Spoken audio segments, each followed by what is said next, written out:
The cold was the first thing, not the sharp, clean cold of a winter morning, but the damp, bone-deep kind that came from standing too long on a railway platform in wet boots with nowhere to go. Addie Sutherland stood with her back straight and her hands folded in front of her, because her mother had taught her that a woman with nothing left still had her posture, and she had held on to that lesson longer than she'd held on to anything else. The station at Blackpine, Alberta was smaller than she'd expected. One building, a water tower, 3 men in heavy coats watching her like she was a parcel left on the wrong doorstep, which she supposed she was. The letter in her coat pocket was folded into eighths from being read so many times. Capable woman required domestic work, accounts management, provided. Room, board, fair wage. No drinking establishment work. Reply to R. Hollis, Quarry Road, Blackpine. She'd answered it from a boarding house in Winnipeg, where the landlady charged extra for hot water, and the other boarders had stopped looking at her with curiosity and started looking at her with pity. Addie did not like being looked at with pity. A man separated himself from the small crowd. He was tall in the way that came from being built for work rather than appearance, broad through the shoulders, with a jaw that suggested he made decisions without apologizing for them afterward. He wore a coat that had seen at least 3 hard winters, and a hat pulled low against the gray October sky. He stopped 6 feet away and looked at her with eyes the color of river ice, not cold exactly, but wary, and tired in a way that had nothing to do with sleep. Mrs. Sutherland. It was not a question. Miss, she said. The letter didn't specify. Something shifted in his expression, not surprise but recalculation. Hollis, he said. Reuben Hollis. He didn't offer his hand. She didn't offer hers. They understood each other immediately, which was either a good sign or a terrible one. There's a wagon, he said, and turned and walked toward the road. Addie picked up her case. One, canvas, not heavy, everything she owned, and followed. The ride to the Hollis farm took 40 minutes on a road that seemed designed to test the suspension of the wagon and the patience of everyone in it.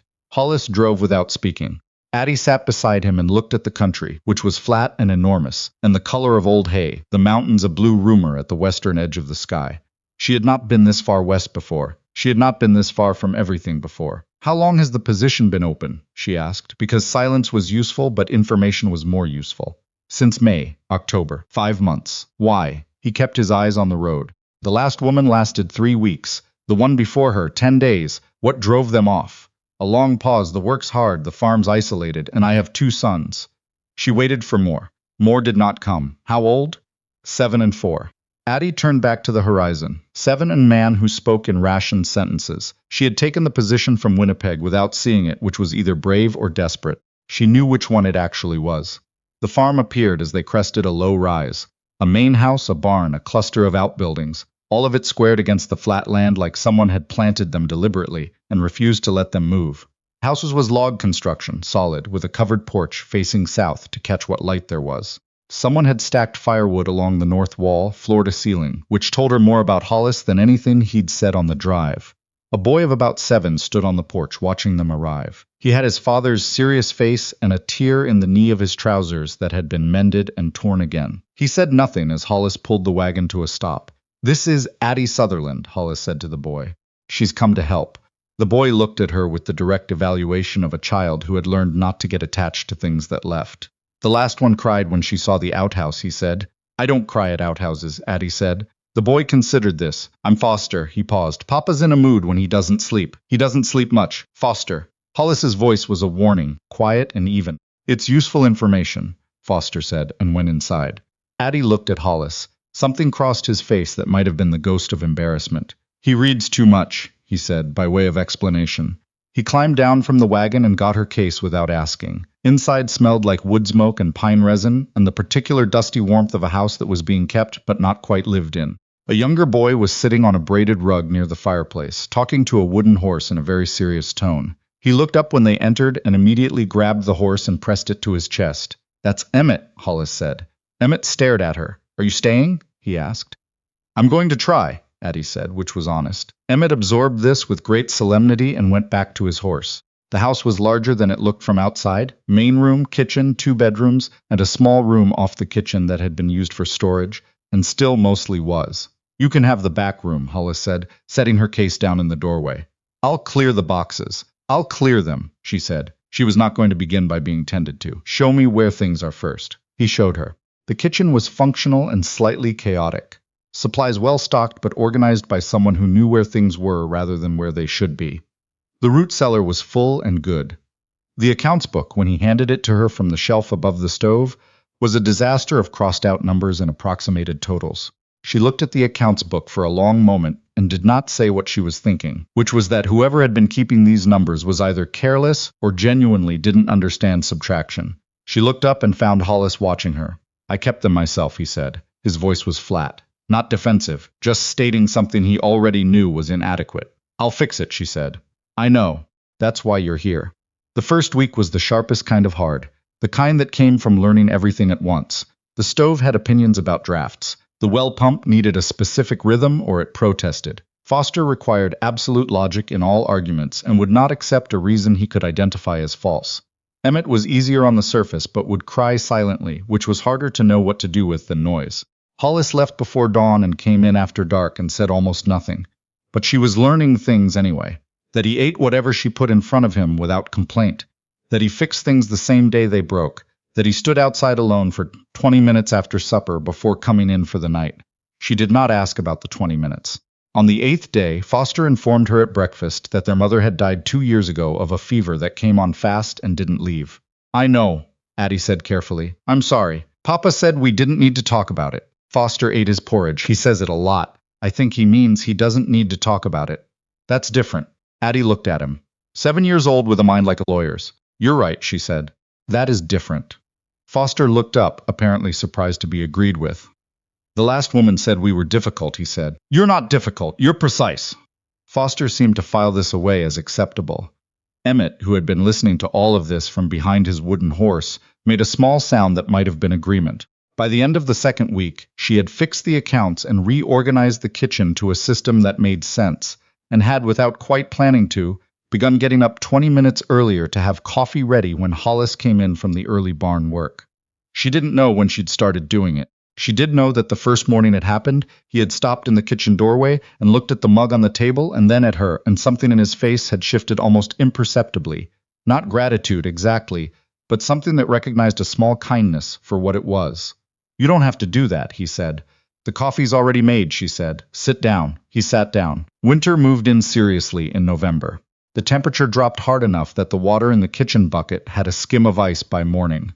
Hollis and his hired hand, a quiet Métis man named August Twoberds, who lived in a small cabin at the back of the property and had been with the farm for years, worked long hours bringing the cattle close and reinforcing the barn. Addie kept the fire, kept food ready, kept the boys learning their letters at the kitchen table in the afternoons. One evening, Hollis came in with his coat sleeve torn and a gash along his forearm from a piece of broken fence wire. He went to the pump without speaking, and Addie watched him trying to clean it one-handed before setting down the bowl she was drying. "Sit down," she said. "It's fine. Your arm is not fine. Sit down." He sat. She cleaned the wound, which was long but not deep, and wrapped it with the clean cotton she kept in the kitchen for exactly this kind of thing. He was very still while she worked, the way people are when they're used to dealing with pain alone and don't quite know what to do when someone addresses it. "You'll need to keep that clean," she said, tying the last knot. "I know how wounds work," he said, "but without heat." "I know you do. I'm saying it anyway." He looked at her then. Really, looked at her, in the way he generally seemed to avoid. His face in the lamplight was harder than it seemed in daylight, carved with something that had nothing to do with age. "Why did you really come here?" he asked. "From Winnipeg. There are positions closer." She had known this question was coming. She had decided, early on, not to lie to him. It seemed like the wrong foundation for a situation she intended to stay in. "I had a husband," she said. "He died 8 months ago. Fever, same as your wife. He left debts I didn't know about. His family took everything to cover them. The furniture, the money, the house.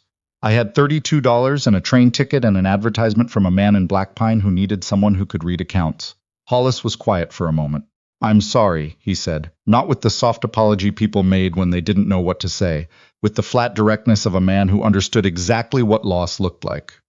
"I don't want sympathy," she said. "I want to work." "You're working," he said. "Then we understand each other." He nodded once, and the conversation was over. But something had settled between them, the way sediment settles after you've stopped stirring. It was easier after that. Not warm, not friendly, in any obvious way, but easier. December came in with a blizzard that trapped them all inside for 4 days. Those 4 days rearranged something in the house. Foster taught Addie a card game his mother had taught him, and they played it at the kitchen table, while Hollis watched from across the room, without playing. which she had come to understand meant he was participating in his own way. Emmett fell asleep on the floor next to the woodbox, and Hollis carried him to bed without waking him. And when he came back out, he poured himself coffee and sat down at the table and said, "You're good with them? They're good," she said. "Foster's going to argue someone into the ground someday." Emmett thinks before he speaks, which is rarer than people realize. Something in his expression shifted. "His mother was like that," he said. "Emmett, he takes after her." It was the first time he'd mentioned his wife in Addie's presence. She didn't make much of it, didn't soften her face or reach for the sentimental. She just nodded. "She raised good boys," she said. He looked into his coffee. "I had a lot of help from August, and I got things wrong more than I got them right." He paused. "The first year, Foster didn't talk for 3 months. Just stopped. The doctor in Blackpine said it was grief and it would pass. It did, but I didn't handle it well. I kept waiting for him to go back to normal, instead of letting him find a new one." "You handled it the only way you knew how to," she said. "That's not the same as handling it right." "No," she agreed. "But it's what people do." He looked at her with something unguarded in his expression, just for a moment. Then it closed again. But she had seen it, and she kept it carefully, the way you keep a match you might need later. January was brutal and beautiful in equal measure.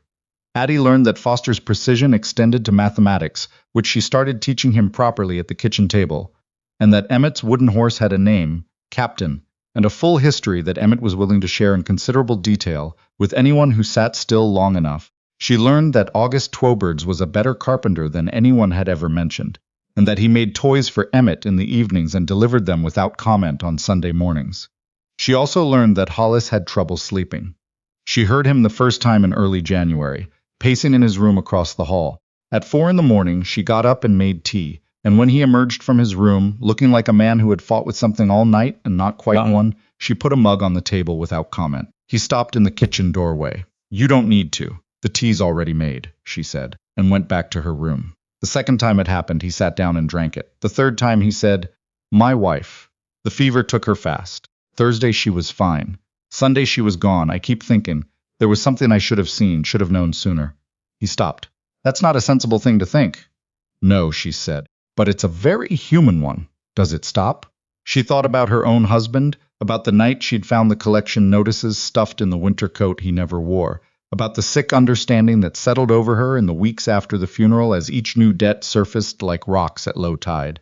She had never grieved him cleanly, because by the time she was done being angry, she was out of time and money both. "I don't know," she said honestly, "but it changes." He looked at her across the table. "You don't offer comfort you don't mean," he said. "No, it doesn't help, no," he agreed. "It doesn't." They sat in the dark kitchen with their tea and the fire crackling low in the stove, and it was the most natural thing in the world and also the most dangerous. And Addie knew both these things simultaneously. February brought a thaw that lasted 4 days and then froze again, turning the yard into a skating rink that Emmett took immediate advantage of, and Foster refused to engage with on the grounds that it was structurally unsound. A man came from town, a heavyset fellow by the name of Douglas Schofield, who arrived with 2 others in a wagon and climbed down with the deliberate ease of a man who knew he was unwelcome but didn't intend to let that stop him. Addie saw them from the kitchen window. She went to the door. "Hollis around?" Schofield asked, not looking at her. "He's in the barn," she said. "Can I ask what this is about?" Schofield looked at her then, the way men looked at women they'd decided weren't relevant. "It's a business matter." "Then you can wait on the porch," she said pleasantly. "Or I can get him." He waited on the porch. She went to get Hollis. "Schofield," Hollis said when he came out, and his voice had something in it she hadn't heard before, a flatness that wasn't his usual reserve. It was harder than that. Older. She stayed near the door, inside, where she could hear. Schofield's pitch took 10 minutes, and it was the oiliest 10 minutes she'd listened to in some time. The sum of it was this. The Hollis farm had a loan outstanding with a private lender that Schofield now represented, and the terms of that loan, which had been a handshake agreement between Hollis and a man who had since died and left his interests to Schofield, were now being renegotiated. $300 by spring, or Schofield would seek to have the debt called against the property. $300. She had seen the accounts. There was not $300. After they left, Hollis came inside and stood in the kitchen without speaking for long enough that Foster looked up from his book and then quietly took Emmett and went to the other room. "How real is it?" Addie asked. "Real enough. It was my father's debt, originally. I thought it was settled." "Do you have the original agreement in writing?" A pause. "Some of it." "Show me." He brought her a metal box from under the bed in his room. She noticed he did not apologize for the state of it, and she went through every paper in it at the kitchen table. It took 2 hours. At the end, she had a clearer picture than she'd wanted. The original loan was to your father, she said. Schofield claims you assumed it when you took over the property, but there's nothing here that confirms you agreed to that in writing. You signed a land transfer, not a debt assumption. Hollis was watching her. You know contract law? My father was a solicitor in Edinburgh. I read everything in his office from the time I was 12. She set the papers down. This isn't nothing. A proper solicitor could make a case that the debt died with the original agreement. The nearest solicitor is in Lethbridge. Then we write a letter. Tonight. She looked at him directly. Schofield is counting on you not knowing you have a leg to stand on. Men like that always are. Something moved in his face. Not relief, not yet, but something like it in the distance. What do you need? He asked. Paper, she said. And everything you know about when your father made the arrangement. They wrote until midnight. Foster appeared at 9 to tell them the lamp oil was going down and got ignored. Emmett appeared at 9:30 to say he was thirsty, and Addie poured him water without breaking her train of thought, and he went back to bed apparently satisfied. At midnight, Hollis made coffee and they sat with it and the letter between them on the table, and he read it a second time and then a third. It's good, he said finally. It's accurate, she said. That's better than good. He looked at her across the lamp. His face was tired in the specific way it got when he'd been working a problem for too long, but there was something steadier in it than there had been 3 hours ago. Why are you doing this? He asked. Doing what? This is not what you were hired for. She picked up her coffee. The farm does well, I have steady work. The farm goes under, I'm back in Winnipeg in wet boots. She paused. That's the practical reason. And the other reason? She hadn't planned to answer. She answered anyway. Because it's worth saving, she said. What you've built here. It's worth the trouble. He was quiet for a long time. My wife used to say that, he said. That the land was worth it even when it cost everything. She was right. He nodded once, the way he nodded when something had been decided. And they finished their coffee in a silence that felt different than the silences before. The letter went to Lethbridge on the next mail wagon, carried by August, who was going to town for supplies in any case. The solicitor's reply came 3 weeks later, enough to work with, not a guarantee, a middle ground that was better than nothing. More correspondence was advised. Schofield, when the solicitor's office contacted him, went quiet in the way men went quiet when they realized the bluff had been called. Spring came in fits and starts, the way it always did in Alberta. 1 warm week, 2 cold ones, mud everywhere, then a burst of green so sudden it seemed impossible after all that gray. The farm came alive with the season. Calving started. The kitchen garden needed turning. Foster, who had developed an opinion about the placement of the potato rows, argued the matter extensively with August, and lost on the grounds that August had been planting potatoes for 40 years. Addie barely noticed the moment things shifted.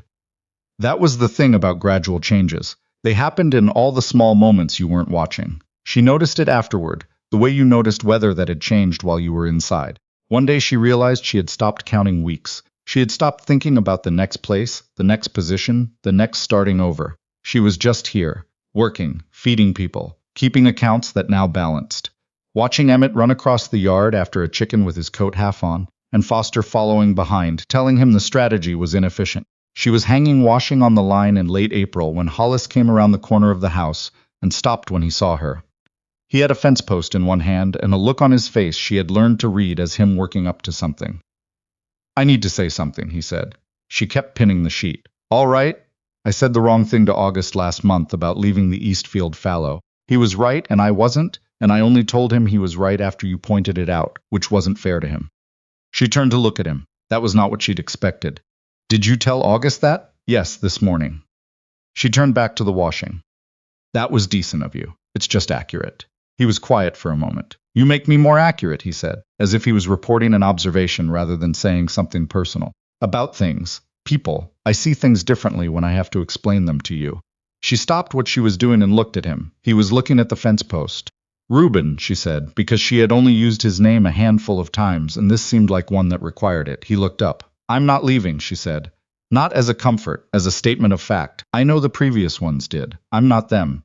I'm not counting down until I can go somewhere easier. This is where I intend to be. He held her gaze for a moment with those river ice eyes. Why?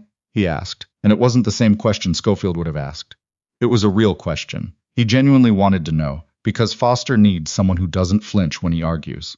Because Emmett is starting to show me things. Rocks, sticks, a feather last week, and that means he trusts me. Because the accounts balance now and I did that. Because I can see the mountains from the kitchen window, and I didn't know I needed to be able to see mountains until I got here. She paused. And because you make the coffee strong enough, and you don't talk before breakfast, and I find both of those things deeply civilized. He looked at her with an expression she had never seen on him before. It was not quite a smile, but it was the shape of one.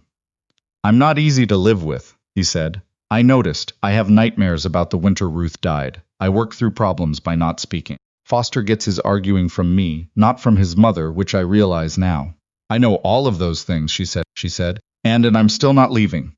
He put the fence post down and crossed the yard, and he stood close enough that she could see the mud on his coat and the way his jaw worked when he was about to say something he hadn't quite found the words for yet. Addie, he said. Reuben, she said back. He kissed her, briefly and a little awkwardly, and she kissed him back, which was also a little awkward, because she had not kissed anyone in some time and he was clearly out of practice as well. And afterward he pressed his forehead against hers and breathed out like he'd been holding it since October. I don't know what this is, he said. Neither do I, she said, but I'm willing to find out if you are.